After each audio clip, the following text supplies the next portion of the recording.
ہم جاتے ہیں سودا لینے کے لیے کسی چیز کے لیے, اب تو یہ بڑا عام ہے, قسم کھا کے اس چیز کی پیورٹی, اس چیز کی جسے کہتے ہیں کہ یہ خالص ہونے کی چیز بتائی جاتی ہے کہ جناب ہے ہی, لے جائیں بالکل لے جائیں, یہ چیز کے اندر ہے. یعنی ہر چیز پہ جھوٹ اور جھوٹ بول کر ہم بھی یقین کر لیتے ہیں کہ چونکہ اس نے قسم کھا لیا ہے تو یہ چیز ٹھیک ہوگی, اور جب گھر آ کے دیکھتے ہیں تو جناب بالکل الٹ نکلتی ہے اس چیز. نبی کریم علیہ السلام نے قسمیں اٹھا کر سودا بیچنے والوں کو بہت ناپسند کیا.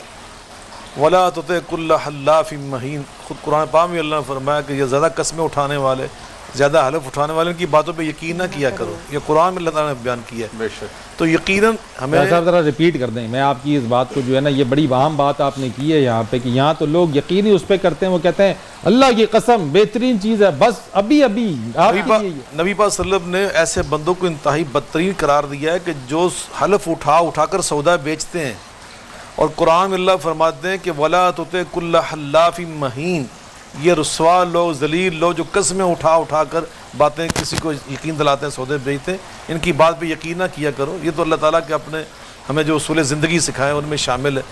تو بلا شبہ یہ جو مرض ہے نا, ہم جس کی بات کر رہے ہیں, کرپشن, بدعنوانی, اس کا علاج بھی ہمیں ڈھونڈنا چاہیے نا. کتاب اللہ علاج ہے, وَنَزِّلُ مِنَ الْقُرْآنِ مَا هُوَ شِفَاءٌ وَرَحْمَةٌ لِّلْمُؤْمِنِينَ, یہ شفا ہے, علاج ہے. وہ علاج کیا ہے؟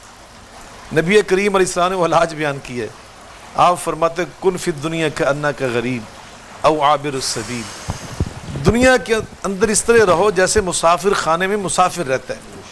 جو مسافر ہوتا ہے نا, اس کے اندر دیکھیے نا, مسافر خانے میں بعض اوقات ہم فلائٹ پہ جاتے ہیں, آپ کراچی جاتے ہیں, اسلام آباد جاتے ہیں, تو لانج میں جب ہم بیٹھے ہوتے ہیں تو لانج میں ہم تھوڑی دیر کے لیے ٹھہرتے ہیں نا.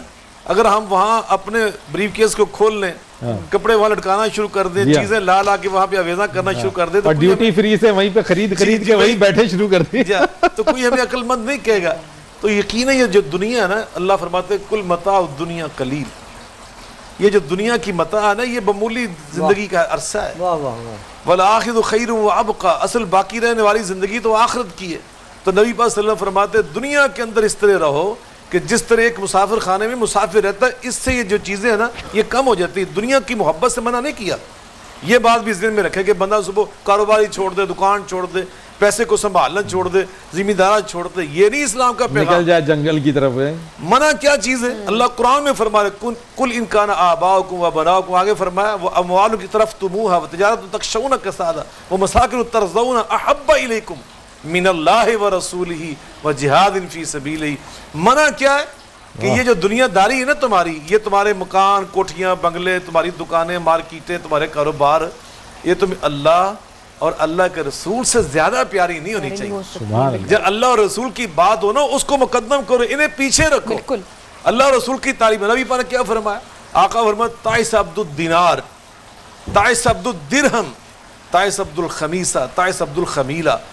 جو انسان اللہ کو چھوڑ کر, نبی پاک کی تعلیمات کو چھوڑ کر, صرف اپنی خواہش نفس کے پیچھے لگ کر بس پیسے ہی کمانا ہے, پیسے ہی کمانا ہے. اللہ فرما رہے سود کے قریب نہ جاؤ. یہ کہتا ہے دل کے نہیں, سود سے پیسے ملیں گے. اللہ کا رشوت نہ لو. نبی پاک فرماتے ہیں رشوت والا لعنتی ہوتا ہے, مگر دل کہتا ہے نہیں پکڑو, ہم نے کوٹھی بنانی ہے اور بنگلہ بنانا, اس طرح کی چیزیں. تو نبی پاک صلی اللہ علیہ وسلم فرماتے جب بندہ اس سطح پہ آتا ہے نا, وہ عبداللہ نہیں رہتا, وہ عبد الرحمن نہیں رہتا. وہ کون ہوتا ہے؟ نبی پاک, یہ صحیح بخاری کے اندر حدیث ہے, وہ عبد الدینار بن جاتا ہے, وہ عبد الدرہم بن جاتا ہے.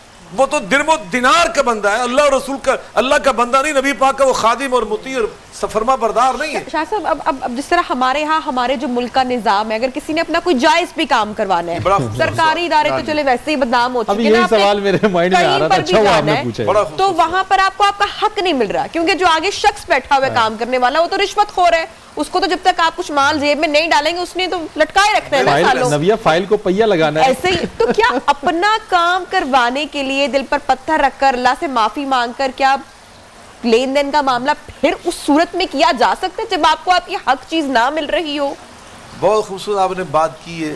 قرآن پاک میں اللہ نے ہمیں ان ساری چیزوں کا تسلی بخش جواب دیا ہوا ہے. پہلا یہ ہے, اللہ تعالیٰ فرما رہے ہیں فَاتَّقُوا اللَّهَ مَا اسْتَطَعْتُمْ, اللہ کے دین پر عمل کرنا تمہارے اوپر اتنا لازم ہے کہ جتنی تمہارے اندر طاقت ہے. نبی پاک صلی اللہ علیہ وسلم نے خود فرمایا اِذَا أَمَرْتُكُمْ بِأَمْرٍ فَأْتُوا مِنْهُ مَا اسْتَطَعْتُمْ, جب میں تمہیں کوئی دین کا امر دے دیا کروں نا، اس پہ عمل کیا کرو جتنی تمہارے اندر استطاعت، اور جہاں ہماری استطاعت ہی ختم ہو جائے کہ ہم مال اپنا حق لے ہی نہیں سکتے جب تک آپ رشوت نہ دیں، تو یہ ہے فَمَنِ اسْتُرَّ غَيْرَ بَاغٍ وَلَا عَادٍ فَلَا إِثْمَ عَلَيْهِ۔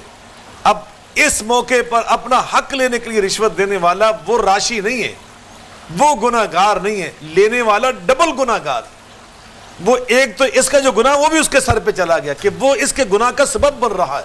تو اس لیے جب بندہ اپنا، اور رشوت کی جو تعریف ہے وہ تعریف ہی ہے کہ تقدیم و مال من شخص الی آخر، ایک بندے کی طرف سے پیسہ جائے دوسرے کی طرف، کس لیے؟ لإحقاق باطل اور لإبطال حق، تاکہ جو باطل ہے جو میرا حق نہیں ہے اس کو حق بنانے کے لیے، یا دوسرے کو حق سے محروم کرنے کے لیے، اس کو رشوت کہتے ہیں۔ اب یہ جو بیچارہ رشوت دے رہا ہے نا، پیسہ دے رہا ہے، یہ تو لإحقاق حق، اپنا حق صحیح کرنے کے لیے لے رہا ہے کہ میرا حق ہے، میرا سامان ہے، میرا پیسہ۔ میں نے زندگی میں شاہ جی اس کے اندر ایک چیز اور بھی آ جاتی ہے کہ یہ تو آپ نے بات کی اپنے حق کی، لیکن اگر میں اسی بات کا تعین خود ہی کر لوں کہ میں ہر چیز جو بھی چیز ہے اس کا میرا حق ہے اور ہر چیز کا نہ، بچے کو امتحان میں پہلی پوزیشن دلوانی ہے، چونکہ بچے کا حق ہے اور پہلی پوزیشن آنی چاہیے تو اس کو پیسے خرچ کر دیا جائے، ٹھیک ہے۔ میں نے ایک کوٹھی بنانی ہے اور اس کے اندر کچھ زمین آگے بڑھانی ہے، چونکہ یہ میرا حق ہے، میں سمجھتا ہوں کہ یہ میرا حق ہے، اس کے لیے میں پیسے دے کے کر لوں، تو یہ بھی تعین، یہ تعین جو بات آپ نے کی بڑی خوبصورت بات کی، یہ میں خود ہی کر لوں اس پہ تعین اپنا۔ نبی پاک صلی اللہ علیہ وسلم نے اس کے بارے میں ہمیں رہنمائی ارشاد فرمائی۔ آقا فرماتے ہیں، صحابی نے پوچھا گناہ کسے کہتے ہیں؟ مل اسم یا رسول اللہ، آقا اسم گناہ کسے کہتے ہیں؟ زیادتی، بے انصافی، یہ کسے کہتے ہیں؟ اس کی نشانی کو بتا دیں تاکہ ہم اس سے بچ جائیں۔ میں قربان جاؤں، محسن انسانیت صلی اللہ علیہ وسلم نے کیا جواب دیا؟ آقا فرماتے ہیں ما حاک فی صدرے کا، بندے کے سینے میں اگر ذرے کے برابر بھی ایمان ہو نا، تو جب بندہ کسی کے ساتھ زیادتی کر رہا ہوتا نا، سینے پہ دستک ضرور ہوتی ہے کہ تم کام غلط کر رہے ہو۔ لیکن تب ہوگا نا جب اس کا ضمیر ہوگا۔ ہاں یہ میں کہنے لگا، اگلی حدیث یہ پڑھنے لگا تھا۔ آقا فرماتے ہیں بعض ایسے بدقسمت دنیا میں ہوں گے، اذا لم تستحی فاصنع ما شئت، ان کے اندر سے حیا ختم ہو جاتی ہے۔ حیا ایمان کا نام ہے، الحیا والایمان قرنا جمیعا فاذا رفع احدهما رفع الاخر، یہ لازم ملزوم چیزیں، یعنی مطلب حیا، آقا فرماتے ہیں جب حیا نہ اندر رہے، یعنی ایمان نہ اندر رہے، تو پھر اس کو واقعتاً یہ احساس نہیں ہوتا کہ میرا بیٹا وہ تو فیل ہونے والا تھا، میں نے پیسہ دے کر اس کو اول نمبر، وہ آپ ایک بندے کی بات کر رہے، یا ادارے ایسا کرتے ہیں، معاف کرنا، تعلیمی ادارے اپنا نام بڑا کرنے کے لیے، زیادہ داخلہ لینے کے لیے، اور بک جانے والے محکمہ صحت اٹھا کے دیکھ لیں، اور سب سے افسوس ناک جو صورت ہے وہ محکمہ تعلیم کی ہے، ان کو ایسا نہیں کرنا چاہیے۔ یہ تو رہنما لوگ ہیں، تعلیم و تربیت کرنے والے لوگ ہیں، اگر یہاں بدعنوانی اور نیچے سے لے کے اوپر تک، اللہ سے ان کو 100 بار ڈرنا چاہیے کہ یہ کیا کر رہے ہیں، اللہ تعالیٰ کا خوف کھائیں۔ اس پہ گفتگو کرتے ہیں۔ میں ایک سوال چھوٹا سا کرنا چاہوں گی کوئکلی شاہ صاحب، بڑا جلدی، کیونکہ کلام کی جانب بڑھنا ہے۔ اکثر یہ بات میں نے بہت زیادہ سنی ہے کہ جو شخص اپنی اولاد کو حرام کی کمائی کھلاتا ہے، اس کے گھر میں یا تو بیماری ڈیرا ڈال لیتی ہے یا اس کی اولاد خراب ہو جاتی ہے۔ کسی دانشور نے کہا، کسی بڑے آدمی نے کہا کہ میں نہیں اس بات کو سمجھتا کہ اللہ کسی کے کیے کی سزا آگے سے اولاد کو دے دے گی، ایسا نہیں ہوتا۔ تو میں چاہوں گی کہ آپ دین کی تعلیمات کے حوالے سے اس روشنی میں فرمائیں کہ کیا واقعی ایسا ہوتا ہے کہ اگر کسی نے اپنے بچے کو حرام کی کمائی کھلائی ہے تو کیا اس کو سزا کے طور پر اولاد کو بھی بیماری یا گھر میں ڈیرا ڈالے؟ کیا حقیقت ہے؟ دیکھیں، جب اولاد بیمار ہوتی ہے تو ذہنی کوفت کس کو ہوتی ہے؟ سب سے زیادہ اذیت سے کون گزر رہا ہوتا ہے؟ ماں باپ گزر رہا ہوتا ہے۔ تو یہ جو اللہ تعالیٰ سزائیں دے رہا ہے، وہ سزائیں اب یہ پابند تھا کہ اپنی اولاد کی اچھی تربیت کرتا، جب یہ مر جاتا وہ اس کی قبر پہ آ کے اس کی مغفرت کی دعائیں کرتے۔ اس کے نبی پاک فرمایا کہ جب انسان اذا مات ابن آدم انقطع عنہ عمل الا عن ثلاث، اور آگے فرمایا او ولد صالح یدعو لہ، کہ جب بندے فوت ہو جاتے ہیں نا تو ان کے اعمال کا رجسٹر اللہ بند کر دیتا ہے، نیکیوں کا رجسٹر بند ہو جاتا ہے۔ لیکن 3 بندے ایسے، ان میں ایک یہ ہے کہ جس نے اولاد اچھی چھوڑی، وہ دعائیں کرتی ہے۔ جب حرام کمائی کھلانے والا مرتا ہے نا، اللہ کی قسم ان کے بچے میں نے دیکھا نہ ان کے قرضے اتارتے، نہ ان کے لیے دعائیں کرتے، تو یہ سزائیں ہیں، کیونکہ آپ نے کسی اور کا رزق لے کر، کسی اور کا حق مار کر آپ نے اپنی اولاد کو یہ آپ نے یہ جو ان کی تربیت کی، پرورش کی ہے نا، نبی پاک فرمایا کہ وہ قیامت کے دن بھی معاملہ یہ ہوگا۔ تو شاہ جی ایک چیز اس کے اوپر بھی بات کر لیتے، میں اسی چیز کو چھوڑے جاؤں گا اور مصطفیٰ آپ سے بھی اس پہ جواب لے لوں گا اس چیز کے اندر، کہ کیا یہ جو بات نبی نے کی ہے اس کے اندر کہ اگر کوئی شخص کوئی بیمار ہو جاتا ہے یا اس کے گھر میں بیماری آ جاتی ہے یا اس کا بچہ بیمار پڑ جاتا ہے، کیا اس کو درست ہے کہ اس چیز سے جوڑا جائے کہ یقیناً اس نہیں، شخص ہر نے بیماری ایسے نہیں ہے، کوئی حرام مال کمایا ہوگا اس وجہ یا سے حج و تکلیف آئی ہوگی کہ اس نے وہ اس چیز، تو میں چاہوں گا کہ ذرا اس کو کلیریفائی اس میں ایک جملے میں نبی پاک کی حدیث ہے پاک کہ آپ فرماتے ہیں جب مومن کو تکلیف پہنچتی ہے نا، مومن کو جس کے اندر ایمان ہے، تو فرمایا وہ اس تکلیف کی برکت سے اللہ اس کی خطائیں معاف کر دیتا ہے، گناہ معاف ہو جاتے ہیں، اس کے درجات بلند ہو جاتے ہیں. جب گناہ معاف ہوتے ہیں تو اللہ کی رحمت کے دروازے اور کھل جاتے ہیں. تو یہ ضروری ہوتا ہے کہ حرام کھانے سے بیماری بہت صاحب جی کچھ فرما دیتے ہیں. جی میں اس پر تھوڑا سا اختلاف کروں گا اس بات کے بیان کرنے میں تھوڑا سا، کہ جس طرح شاہ صاحب نے فرمایا کہ وہ سزائیں اصل میں والدین کو ہی ہیں، جو اولاد کو سزا مل رہی ہوتی ہے یا اولاد جن جرائم میں وہ مشغول و مصروف ہو جاتی ہے. بات یہ ہے کہ بہت سارے نیک لوگوں کو ہم دیکھتے ہیں ان کی اولاد جرائم کی طرف چلی جاتی ہے، برائی کی طرف چلی جاتی ہے، گمراہ ہو جاتی ہے، بھٹک جاتی ہے. اور بعض ایسے لوگ بھی ہماری زندگی میں ہم نے معاشرے میں دیکھے ہیں جو خود بہت اچھے ہیں لیکن اولاد غلط، اور خود بہت غلط ہیں کئی لوگ اور ان کی اولاد آگے سے بہت اچھی ہو گئی. یہ چیز جو ہے اس کو اس کے ساتھ جوڑا نہیں جا سکتا، کیونکہ بندہ مومن جب بیمار ہوتا ہے تو اللہ تبارک و تعالی، جس طرح شاہ صاحب نے فرمایا حدیث پاک کوڈ کی ہے کہ اللہ تبارک و تعالی اس کی کوتاہیوں کو، اس کے گناہوں کو اللہ تعالی معاف فرما دیتے ہیں.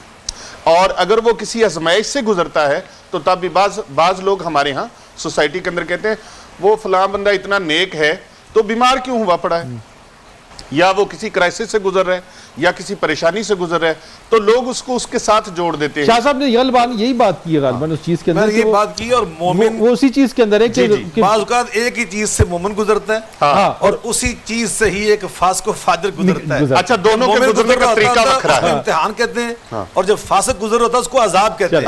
دونوں کا طریقہ وکھرا ہے کہ جب نیک بندہ گزرتا ہے کسی تکلیف کے اندر وہ اللہ کا شکر گزار بندہ بنتا ہے، وہ اللہ کا شکرانہ ادا کرتا ہے، وہاں شکوہ شکایت نہیں کرتا. اور جب کوئی بدکار گزرتا ہے تو اس کے منہ سے ناشکری کے پھر الفاظ. یہ وہ چیز ہے. بہرحال یہ ایک بات نکلی تو ہم نے اس کے اوپر ذرا گفتگو کر لی. نعت رسول مقبول صلی اللہ علیہ وآلہ وسلم کی طرف چلتے جناب. مرغوب حمدانی صاحب جو ہیں وہ اس وقت ہم ان سے درخواست کریں گے کہ نعت رسول مقبول صلی اللہ علیہ وسلم سنائیں. سلام آمنہ کے لال اے محبوب سبحانی، سلام اے فخر موجودات فخر نوع انسانی، سلام اس پر کہ جس نے خون کے پیاسوں کو قبائیں دی،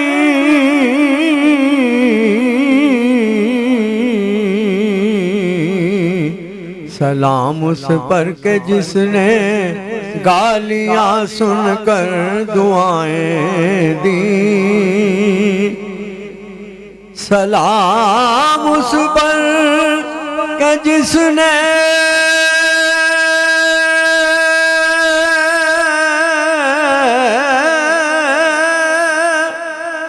فضل کے موتی بکھیرے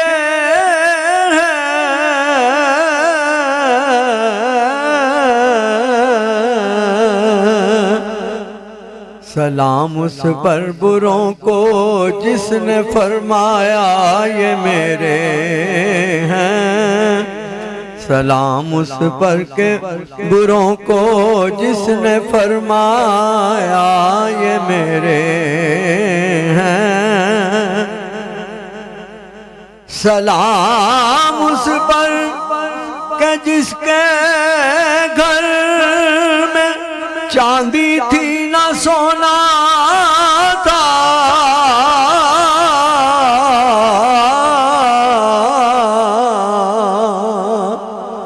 سلام اس پر کہ جس کے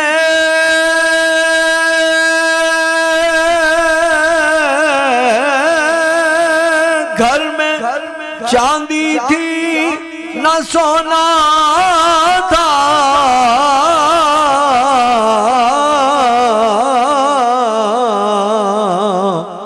سلام اس پر کے ٹوٹا بوریا جس کا بچھونا تھا، سلام اس پر کے ٹوٹا بوریا جس کا بچھونا تھا، سلام اس پر کے جس نے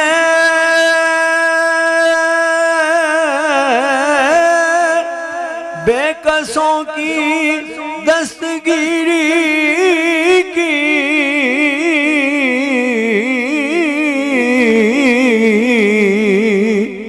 سلام اس پر کہ جس نے بے کسوں کی دستگیری کی، سلام اس پر کہ جس نے بادشاہی میں فقیری کی، سلام اس پر کہ جس نے بادشاہی میں فقیری کی۔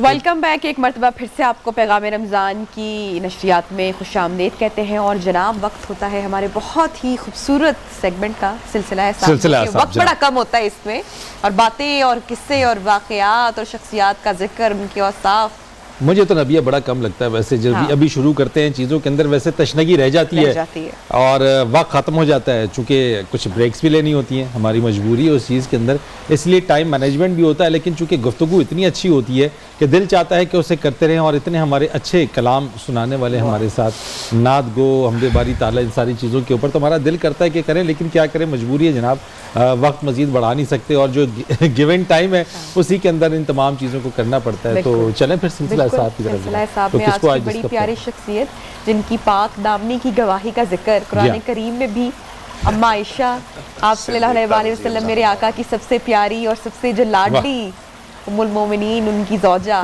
ان کی شخصیت کے کیا ہی کہنے، شاہ صاحب تھوڑی سی روشنی ڈالیے گا۔ بسم اللہ الرحمن الرحیم۔ یقیناً ہماری اما جان ام المومنین سیدہ عائشہ صدیقہ رضی اللہ تعالی عنہا یہ پاک باز ہستی ہیں کہ جن کے بارے میں اللہ تعالیٰ نے، آپ نے خوبصورت بات کی، ان کی پاک دامنی کا اعلان کرنے کے لیے جب ان پر منافقین نے تہمت لگائی، الزام لگایا، تو اندازہ کریں کہ حضرت یوسف علیہ السلام پہ تہمت لگی تو اللہ قرآن فرما رہا ہے فَشَاهِدَ شَاهِدٌ مِّنْ أَهْلِهَا، ہم نے ان کی پاک دامنی کی گواہی اس خاتون، الزام لگانے والی خاتون کے خاندان سے کھڑا کیا ایک بندہ۔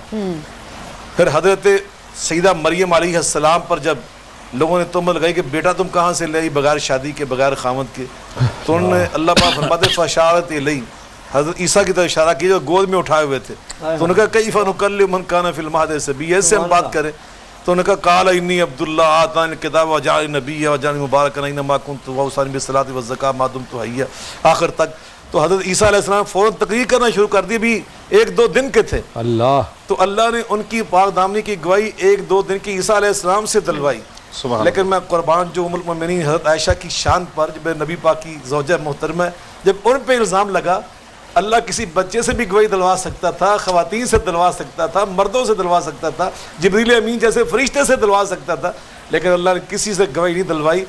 رب نے، رب خود ہو کر، خود اللہ ہو کر نبی پاک کی اس بیوی کے لیے اور ہماری ماں کے لیے خود گواہی دی، اور ایک دو تین چار نہیں، اللہ نے 20 آیات نظر فرمائے، 20 آیات نظر فرمائے جو قیامت تک قرآن کا حصہ ہے، قیامت کے بعد بھی قرآن کا حصہ ہے، اور صدیاں گزر گئیں، ان آیات بینات کی تلاوت کی جا رہی ہے جن میں اللہ یہ فرما رہے لولا سمعتموہ ظن المؤمنون والمؤمنات بانفسهم خیرا وقالوا هذا افک مبین۔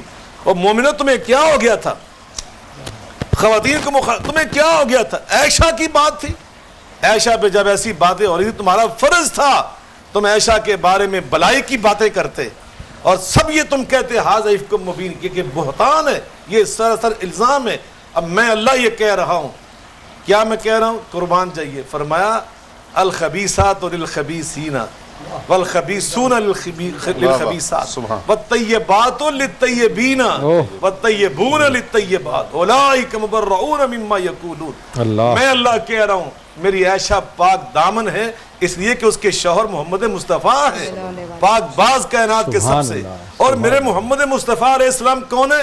کائنات کے سب سے زیادہ پاکیزہ کردار کے مالک. اور یہ کس کے لیے میں نے پسند کیے؟ عائشہ پاک دامن کے لیے. اللہ نے اللہ کے گواہی دی. حضرت عائشہ کا یہ مقام ہے. نبی کریم علیہ السلام نے جیسے آپ نے فرمایا پوچھا گیا ای الناس احب الیک یا رسول اللہ، آقا آپ کو ان سب میں سے سب سے زیادہ محبت کس سے؟ تو آقا فرماتے ہیں عائشہ. پوچھا گیا وہ من الرجال، مردوں میں سے قال ابو، اس کے بابا ابو بکر صدیق. ان کی نبی پاک نے فرمایا کہ میرے اوپر اتنے احسانات ہیں.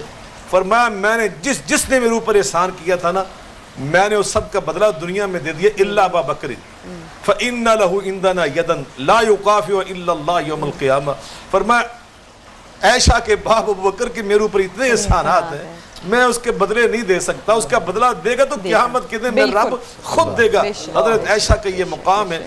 نبی کریم علیہ الصلوۃ والسلام قربان جائیے آپ کے بعد 48 سال یہ زندہ نہیں. 48 سال نبی پاک 66 سال کی عمر پائی ہماری ماں حضرت عائشہ نے.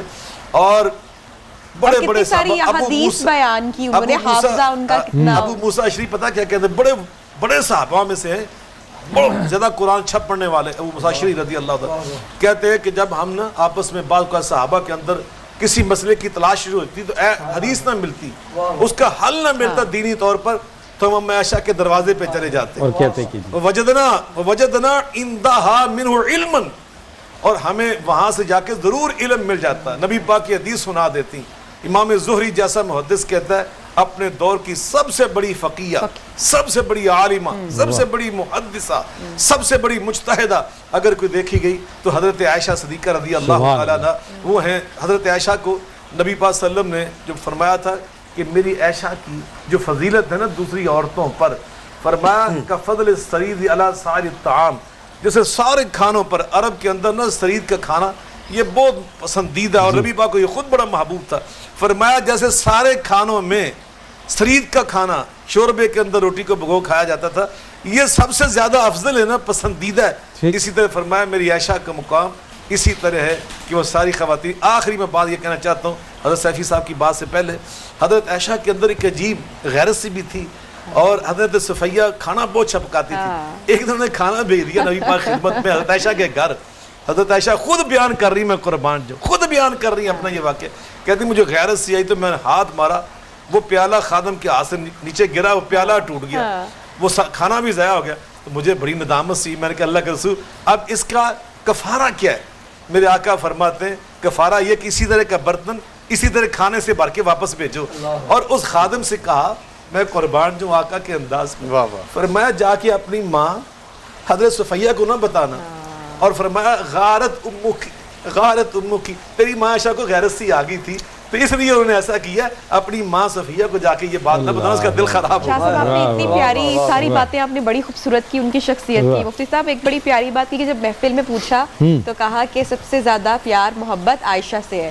جب دوسری بار صحابہ نے پوچھا کہ مردوں میں کس سے تو بولا عائشہ کے باپ سے ہے. تو یہ بھی تو کہہ سکتے تھے نا کہ ابو بکر سے ہے لیکن حضرت عائشہ تربیت بھی تو کرنی ہے نا قوم کی یہاں پر لوگوں کو بھی تو سکھانا ہے سبق دینا ہے تو بولا عائشہ کے والد سے ہے. مفتی صاحب آگے بات کو بڑھائیے گا. بسم اللہ الرحمن الرحیم. بہت شکریہ آپ نے نبیہ مجھے حضرت سیدہ طیبہ طاہرہ حضرت ام المومنین جناب سیدہ عائشہ الصدیقہ رضی اللہ تعالی عنہ جو صدیق باپ کی صدیقہ بیٹی ہیں محبوبہ رفیق محبوب خدا ہیں رفیقہ محبوب کبریا ہیں اور محسن مخلوقات محسن انسانیت تو ہیں ہمارے آقا و مولا پیارے نبی صلی اللہ علیہ وآلہ وسلم محسن مخلوقات ہیں کل مخلوقات کے محسن ہیں. آپ صلی اللہ علیہ وآلہ وسلم کو آپ اللہ رب العزت نے جو زوجہ عطا فرمائی جو ام المومنین ہیں ان کی شان میں اس سے بڑھ کر اور کیا بات ہو سکتی ہے کہ پیارے نبی صلی اللہ علیہ وآلہ وسلم نے ارشاد فرمایا عائشہ مجھے خواب میں تم 2 بار دکھائی گئی ہو سفید کپڑے میں لپٹی ہوئی 2 بار دکھائی گئی ہو اور مجھے آواز آتی ہے فرشتے کی کہ یا رسول اللہ یہ آپ کی بیوی عائشہ صدیقہ ہیں میں کپڑا ہٹا کے دیکھتا ہوں تو وہ آپ ہوتی ہے. اور وہ حضرت عائشہ صدیقہ رضی اللہ تعالی عنہا ام المومنین جن کا یوم وصال بھی ہے, اور آپ نے بہت خوبصورت موضوع کا چناؤ کیا جہاں پر یہ حضرت سیدہ خدیجہ الکبریٰ سلام اللہ علیہا ورضی اللہ تعالی عنہا کا یوم وصال ہے. اسی عشرہ کے اندر حضرت سیدہ عائشہ صدیقہ رضی اللہ تعالی عنہا کا یوم وصال ہے. تو آپ کی بارگاہ میں خراج عقیدت پیش کرتے ہوئے آپ نے کوئسچن ابھی کیا کہ آپ سے کتنی کو احادیث جو ہیں وہ مروی ہیں, تو آپ رضی اللہ تعالی عنہا کی طرف سے 2210 کے قریب روایات ہیں احادیث. سبحان اللہ. 2210 کے قریب روایات ہیں. اور آپ سے حضرت ابو موسیٰ اشعری رضی اللہ تعالی عنہ آپ فرماتے ہیں کہ دین کے معاملے میں, حدیث کے معاملے میں ہمیں کوئی بھی کسی قسم کی حدیث کے بارے میں اشکال ہوتا تو ہم جناب سیدہ عائشہ صدیقہ رضی اللہ تعالی عنہا ام المومنین کی بارگاہ میں حاضر ہوتے, ان کے کاشانہ اقدس پر حاضری دیتے تو وہ ہمارا اشکال دور ہو جاتا. 100 کے قریب صحابہ کرام اور تابعین ہیں جو حضرت عائشہ صدیقہ رضی اللہ تعالی عنہا سے فیض یاب ہیں, اور آپ استاذ ہیں صحابہ کرام کی. بہت بڑی محدثہ, بہت بڑی مفکرہ, بہت بڑی عالمہ اور صائم الدہر ہیں. یعنی گرمی کے روزے بھی نفلی روزے, ہم تو فرضی روزوں میں ہماری عوام, ہماری مائیں بہنیں بیٹیاں جاتے ہیں, ہم گرمی کے روزوں میں بہانہ بعض اوقات ڈھونڈتے ہیں کہ تھوڑی سی بیماری آ جائے تو روزہ چھوڑنے کے لیے کوئی تلاش کرتے ہیں کہ کوئی عذر مل جائے. لیکن حضرت ام المومنین جناب سیدہ عائشہ صدیقہ رضی اللہ تعالیٰ عنہا گرمیوں کے روزے بڑے شوق سے نفلی روزے آپ رکھا کرتے. یہ عائشہ نام کی بھی بڑی فضیلت ہے, مجھے لگتا ہے کہ اگر بہت بڑا کامن نیم ہے اور بہت خوبصورت نام ہے, اور آپ عائشہ نام کی جو خواتین ان کی اگر شخصیات کا جائزہ لیں تو آپ ان میں کچھ چیزیں بڑی کامن پائیں گے. سنا ہے کہ ناموں کا جو اثر ہے وہ شخصیات پر ہوتا ہے, تو عائشہ نام کی لڑکیاں بڑی اکثر میں نے ذہین, سپیچ میں نے بہت اچھی دیکھی ہیں, بہت آگے, بڑی باشعور, اپنی اوپینین رکھنے والی خواتین. یہ آپ نے بالکل درست کہا, کیونکہ نام کا اثر ہے. اور جس پاک ہستیوں کا ذکر ہم یہاں پہ کرتے ہیں, ہماری تو دعا یہ ہے کہ ان ہستیوں کے تذکرے سے ہی جو ہے وہ اللہ تعالیٰ ہمارے گناہوں کو بھی معاف کرے. اور جس پیغام کو ہم پہنچا رہے ہیں آپ تک, اس میں سے آپ تک بھی پیغام پہنچ جائے تو اس سے بڑھ کے اور کوئی نیکی نہیں ہو سکتی ہے. دل تو بڑا چاہتا ہے کہ ان موضوعات کے اوپر گفتگو کریں اور گفتگو کرتے ہی چلے جائیں, لیکن کیا کریں کہ وقت آڑے آ جاتا ہے. وقت کی جو یہ دیوار ہے اس کو ہم پھلانگ نہیں سکتے, اس کی حدود میں رہتے ہوئے ہمیں یہ ساری باتیں کرنی ہوتی ہیں. تو چونکہ اجازت چاہنے کا بھی وقت ہے, وقت بھی جو ہے وہ اب ہمارا اس ٹرانسمیشن کا اختتام پذیر ہو چکا ہے. لیکن اس سے پہلے کہ ہم نعت رسول مقبول صلی اللہ علیہ وآلہ وسلم کی طرف آئیں, جو سوال ہم نے آپ سے پوچھا تھا, ہم کہیں گے کہ وہ سوال پروڈیوسر صاحب ذرا اسکرین پر فلیش کریں اور اس کا جواب آپ دیکھ لیجئے کہ اس کا جواب کیا ہے, اور اس کے بعد ہم نعت رسول مقبول صلی اللہ علیہ وسلم کی سوچیں. جناب, درست جواب ہے حضرت عائشہ صدیقہ رضی اللہ تعالی عنہا, آج کی وہ صحابیہ رسول کریم صلی اللہ علیہ وآلہ وسلم کی ازواج زوجہ جس کے حوالے سے ان کا پاک ذکر آج ہم کر رہے ہیں. تو شاہ صاحب آپ سے اجازت چاہیں گے, بہت شکریہ آپ کا, پھر اس امید کے ساتھ کہ انشاءاللہ ملاقات کریں گے. مفتی صاحب آپ کا بھی بہت شکریہ, نانی صاحب آپ کا بھی شکریہ. جی سایہ. حدود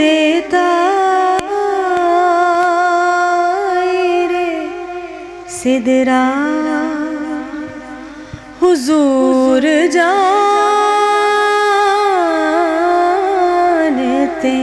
ہیں کہاں ہے عرش معلا, حضور جانتے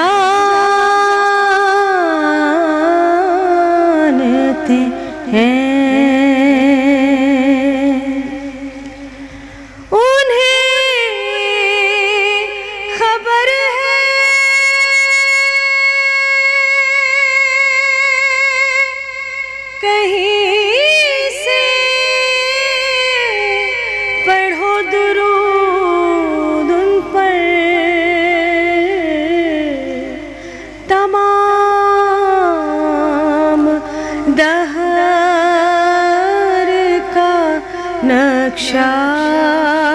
حضور جانتے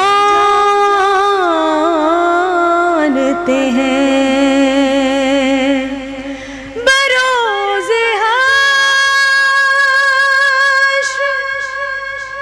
شفاعت کریں گے چن چن کر ہر ایک غلام کا چہرہ حضور جانتے ہیں اور میں مانگتی ہوں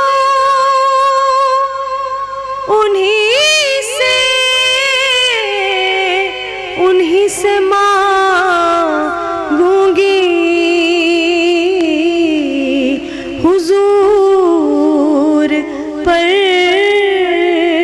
ہے بھروسہ حضور جانتے ہیں اور کہیں گے خلد میں آ کر نبی کے دیوانے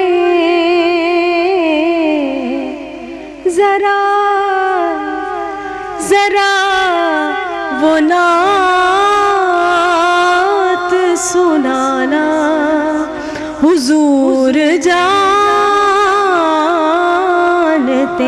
ہیں